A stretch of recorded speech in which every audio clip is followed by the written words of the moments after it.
Hello, Ancient History fans, and welcome to the newest episode of Ancient History Bites with Eric.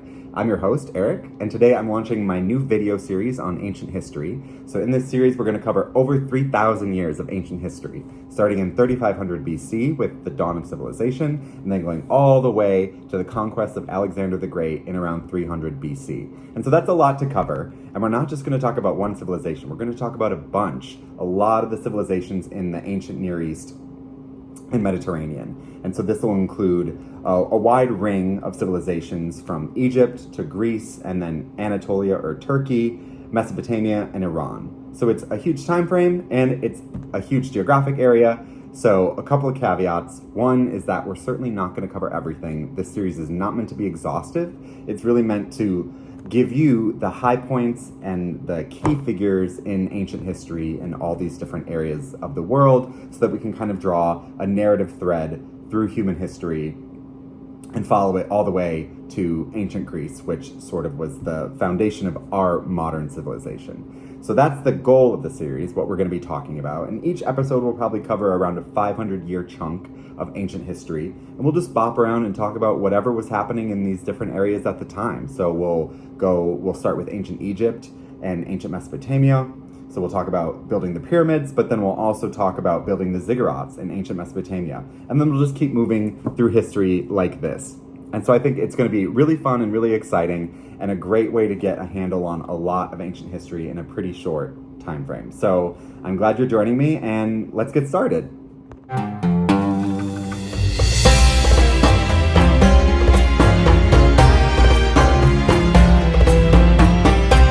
Okay, so now we'll move ahead and talk about some general background on the geography, culture, and organization of our first two civilizations, ancient Egypt and ancient Mesopotamia.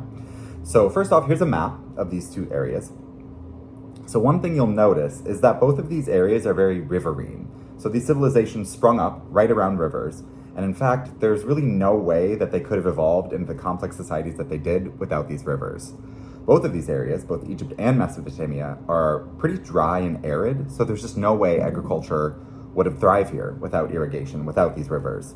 So what these early societies did is they developed river-based irrigation systems that allowed them to harness the water in the river, and by digging a series of canals and waterways, they were able to take that river water and place it all over the landscape, anywhere where they needed to water fields. And so this is what formed the backbone of these civilizations, was this irrigated agriculture. And so just to drive this point home a little bit about how important these rivers were, let's take a look at some modern day images from Google Maps of these two areas. So first, here's modern Iraq, which is where ancient Mesopotamia was. So you see this fairly narrow band of green going down the center of the country, surrounded by a vast expanse of reddish gray. And of course, this is the desert. So this becomes even more stark when we look at Egypt. Here you see it's a very narrow strip of extremely green and fertile land on the river's edge, completely surrounded by desert, limitless desert. So these rivers truly form the lifeblood of these early civilizations, allowing them to produce an agricultural surplus that was absolutely necessary for civilization to grow. We tend to forget this now in developed countries because we're so food secure, but a reliable food supply is really an essential part or an essential component for a society to thrive, of course, because people have to eat. And it wasn't really until very recently in history that this wasn't a super important concern at the national level. Now we don't even really talk about it much because we've got such a regular food supply, but for thousands of years, making sure that you had enough to feed your people was the main concern of any central government, really. So the surplus that was created in these areas could go to feeding more than just the farmers who worked the land. It could feed artisans, craftspeople, bureaucrats, and of course the king. And so they didn't have to work the land, and they could focus on doing other things, creating civilization, basically. So let's never forget our humble farmers who literally provide the means of sustenance for civilization to thrive. Of course, these people have been shat on through most of history, but finally, now, in probably the last 100, 200 years, we have some really great policies that support farmers and help farmers maintain their livelihoods, recognizing how important they are to our society. So there's progress. Okay, so So ancient Egypt and ancient Mesopotamia had similar geography in the sense that they were both based around rivers and they used a lot of irrigated agriculture. Ancient Egypt, though, was a lot more blessed by geography because the Nile is really the perfect river to do agriculture with. It floods very regularly. The floods are very moderate and predictable, and right when you need it, right before the planting season. So the Nile brings all of these nutrients and silt down from the African highlands, deposits it in the Nile Valley, which creates an environment, a soil that really plants can't just help but grow in. So it was pretty easy to grow food in ancient Egypt. So Egypt was very lucky geographically. Life was a bit harder in ancient Mesopotamia. The Tigris and Euphrates, they do flood, but it's not as regular in terms of quantity. Floods left unchecked could be destructive because there would be too much flooding. And then in some years you didn't have enough flooding, so you didn't have enough water to water all the crops. And they also didn't flood at the right time of year. So the Tigris and the Euphrates flood sort of in midwinter during the harvest time, which is exactly when you don't want things to be flooding. So the Mesopotamians really had to band together and create a really excellent network of canals to properly harness this water and have it when they needed it. So Mesopotamians had to put in a little bit more work to have their agriculture thrive. So what's also similar across these two areas is that they had two major ecological zones based on these rivers. So you had the river valley, and this is where you see the long, narrow strip in Egypt and the slightly wider but strip in the center of modern Iraq. So this is the river valley where they would be practicing irrigated agriculture. So the fields flooded, but they weren't underwater all year long, and it wasn't always super wet. So that was one region which was super important for agriculture. The other region was the delta area at the terminus of the river where the river meets the sea. And these areas were basically always quite wet. If you've ever been to a wetlands in the US, for example, you'll kind of have a picture for what this is like. It's a very wet, muddy, marshy area, lots of reeds and that kind of thing. So not a great place to live because it's super wet and buggy and just gross most of the time, but it can be very productive in terms of food production. You can drain it and then plant crops there. You can allow cattle to graze on all the foliage that's there, the reeds and the plants and stuff like that. You can fish, you can hunt for waterfowl. So there's all different types of stuff you can do. So they were very important as a food source for these early civilizations. And in fact, this is exactly the area where the ancient Egyptian kings, the pharaohs, had their royal estates, which were typically used to produce food to feed laborers who would labor on their pyramids and temples and that kind of thing. So they were very important in this society. And we have these two zones in Mesopotamia as well. Interestingly, they don't talk about this distinction as much in Mesopotamia. In Egypt, it's a huge deal. They're always talking about Upper and Lower Egypt and this distinction between the Nile River Valley, which was Upper Egypt, because it was, where the river came from, and then Lower Egypt, which was the delta. And this was just a constant dichotomy in ancient Egyptian civilization, Upper and Lower Egypt. They're two distinct and separate lands. And this probably plays a role into why Egyptians love dichotomies so much. As I've mentioned before, they often seem to see the world as two competing forces, just barely balancing each other out. And when these forces are out of balance, it's complete chaos. So the pharaoh played a key role in maintaining that balance. And so maybe this idea of a dichotomy that's in balance comes from the fact that Egypt was constructed of these two very different lands. So that's just a general background. So now we'll turn and focus a little bit more specifically on Egypt.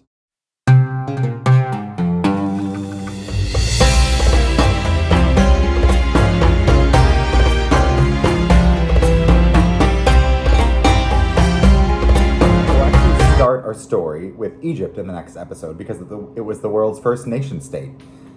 United land with one people, one culture, one language, unified under a single government. And this was formed in around 3000 BC. So this is a big milestone in history. Egypt came up with this idea of the nation state, and we've passed it down all the way to modern times. And this is how we organize our global society, is a society of nation states. So that's pretty cool. So as we mentioned, since very, very early in its history, Egypt was always considered to be two kingdoms or two lands. Upper Egypt, which was the Nile River Valley in the south of Egypt, and then Lower Egypt, which was the Nile Delta in the north. Egypt became a nation state when these two lands were joined by kind of the first king of Egypt, and we'll talk about that in the next video.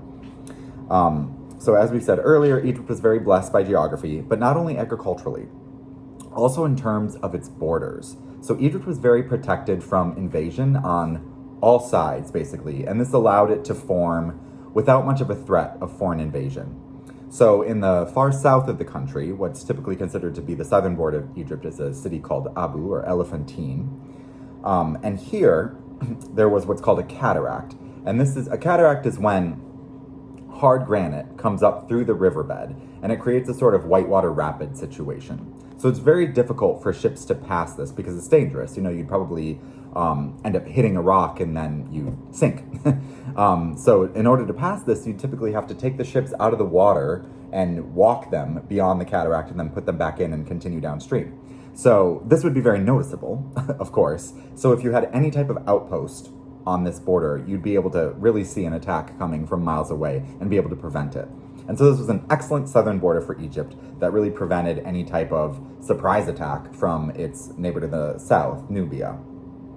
So great border there. And of course, on the east and the west, we have desert all around, especially in the west. I mean, there's desert as far as the eye can see for miles and miles and miles. And so this was also very protected from attack because it's very difficult to get a whole army across a desert because you have to bring enough food to feed them, but most importantly, you have to bring enough water.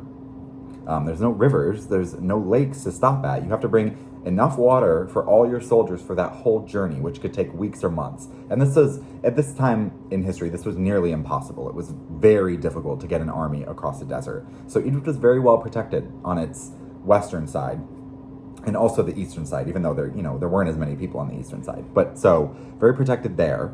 Egypt's weakest point was probably in the delta, the border with Palestine in the Sinai Peninsula.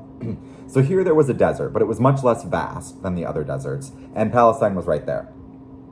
So it was a little bit more open to invasion there. And indeed, later in its history, this is where kind of the first invasion would come from, is Palestine with the Hyksos. So that was a more vulnerable area. And then the Mediterranean Sea also becomes vulnerable later in history when shipping or boating, becomes a little bit more advanced. But at this period in early history, shipbuilding wasn't super advanced yet, so that wasn't much of a risk either. So Egypt was very blessed in terms of, its natural borders as well. And so it was really the perfect place for civilization to form. And we see this with all of the massive temples and pyramids that Egypt was able to build. Really impressive stuff. And so, as I said before, most of Egypt was basically just a 100-mile stretch of land right along the banks of the Nile. And actually, acknowledging this aspect of the geography, Egyptians often fondly called their nation the two banks, meaning, just the west and east of the Nile. And this strip of land was often very thin. So at most, it was 10 miles long, typically closer to 4 miles in either direction, from the river. But often it was even less than that, sometimes just a few hundred yards on either side. And so this may have been a reason for such an early formation of a nation state, because such a narrow strip of land was, one, easy to conquer, and two, easy to administer by a foreign authority, or by a central authority rather, because all you really had to do was sail up and down the Nile, and you could keep an eye on basically everything. You wouldn't have to walk very far to see what everyone was up to, and to collect taxes. So this was probably the reason that Egypt developed so early.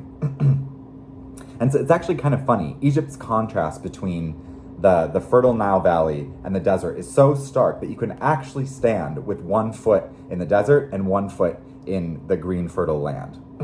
So it's really no surprise that Egyptians thought of their world in terms of dichotomies, because it was just so evident to them that you have the desert and then you have the fertile valley right next to each other. That's a stark dichotomy.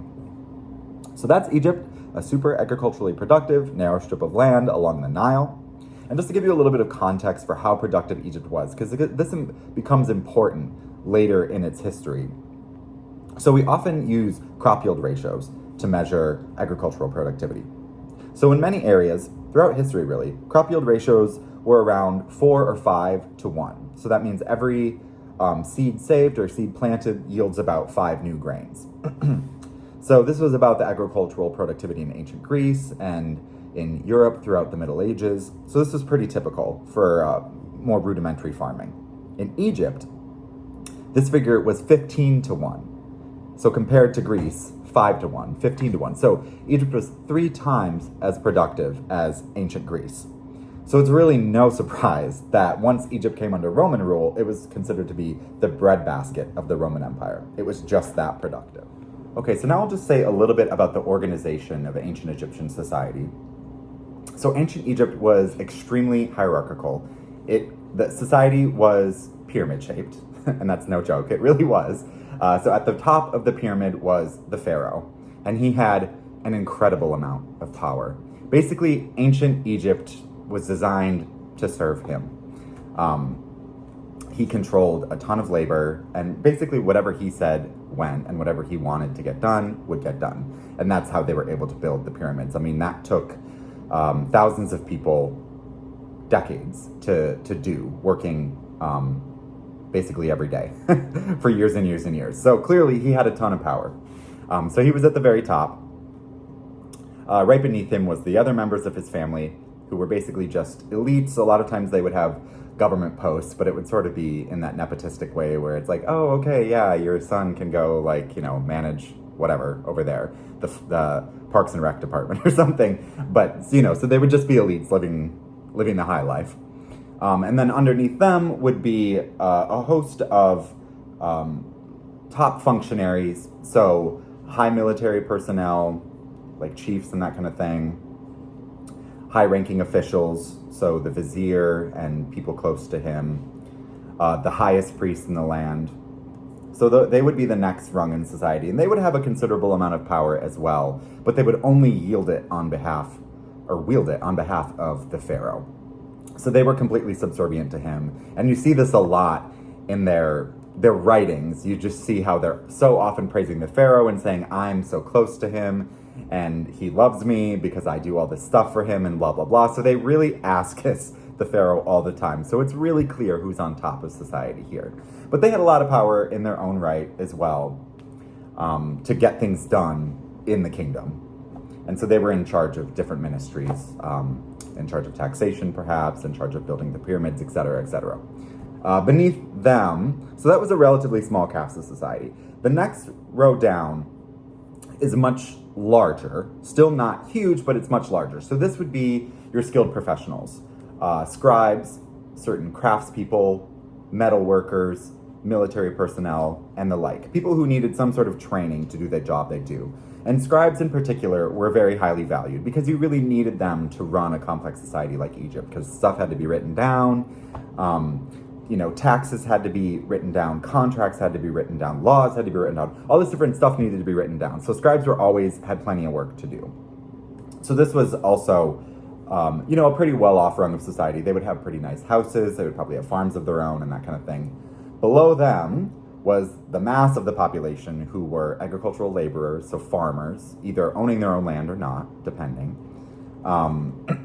Slaves, of course, serfs, a lot of people who just didn't have much power, and they made up the bulk of the population, and they really lived to serve the higher-ups, to serve the pharaoh. They had to pay a pretty substantial portion of their production to the pharaoh in the form of taxes, and they were just kind of the lowliest members of society, and probably led pretty difficult lives. There's no way around that, really. They were really the bottom rung of society, and they probably weren't treated super well either, because they didn't command a lot of respect. And unfortunately, we don't have as much to say about them because we don't have as much writing about them. We'll have the most to say about the pharaoh and directly under him, and then we'll have a lot of things to say about high officials because they record information on their tombs and they write things down.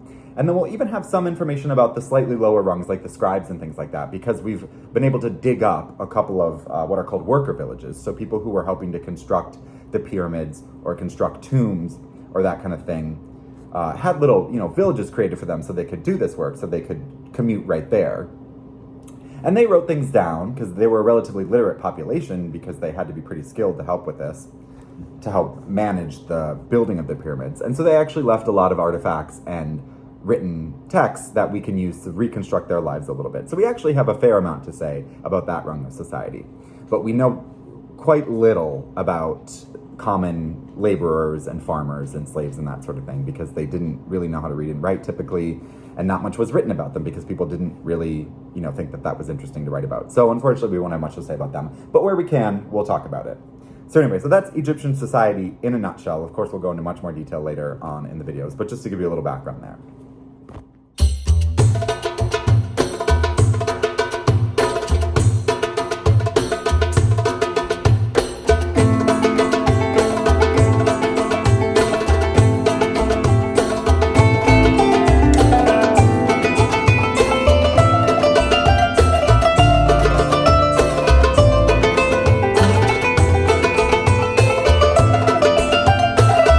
Ancient Mesopotamia was a collection of relatively small city-states that certainly shared a common culture, sometimes a common language, but not the same political structure. They weren't ruled by a single person. Each city-state really had its own government, kind of. So they were very separate in that way, so way less centralized than Egypt. So the political unit here was the city-state. And so each city-state had, of course, a city at its center that had a few thousand people, up to 50,000 for some of the largest. And then this was surrounded by an agricultural hinterland spreading between 10 and 20 miles. And this is, what would feed the city, was this agricultural hinterland. So that was a city-state. So in this way, it was actually pretty similar to ancient Greece. So, ancient Greece had Athens, Sparta, Corinth, all these different little city-states that really only shared a common language, culture, and religion. So basically the same situation in ancient Mesopotamia.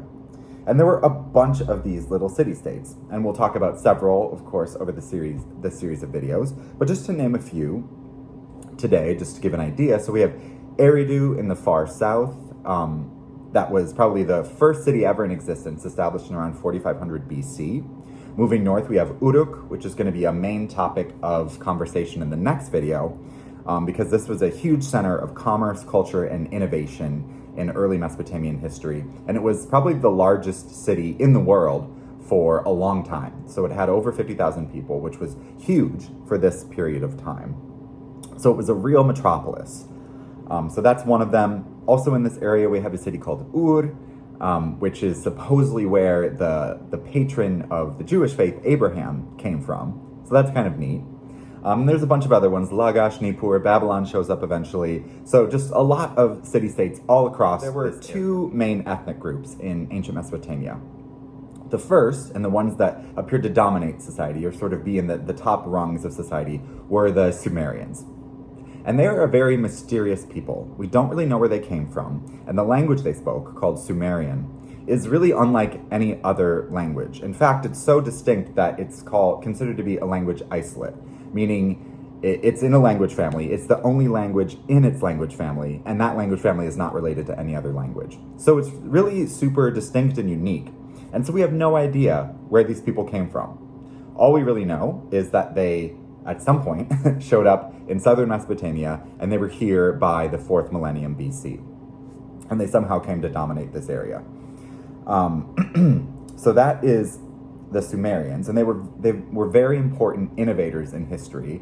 They developed a lot of things that we still use today, writing being probably one of the most important things, but they also were pretty advanced in mathematics, so they regularly used the Pythagorean theorem. They didn't necessarily know about the theorem per se, but they used the outputs of that theorem to survey fields and that kind of thing once private property became established.